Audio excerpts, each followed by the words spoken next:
Dapat tama. Hindi na po siguro kailangan pang tanungin yan dahil sa ating isip, salita at gawa.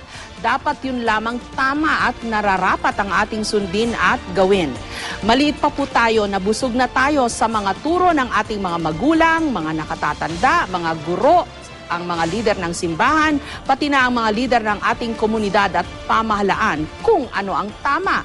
Nasa konsensya po natin ito. Kailangan lang tanungin natin ang ating sarili. Pero bakit nga ba dapat tama? Ito po ang election advocacy campaign ng GMA News and Public Affairs. Minsan po kasi napaisip kami, mag-e-eleksyon na naman. Nakailang eleksyon na tayo sa ilalim ng kung ilan ng administrasyon. Pero meron bang nabago? Kung hindi man sa estado na ating politika at ekonomiya, sa atin man lang sanang mga sarili.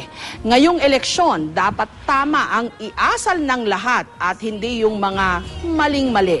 Mga kandidato, mga botante at ang mga namamahala ng botohan at bilangan.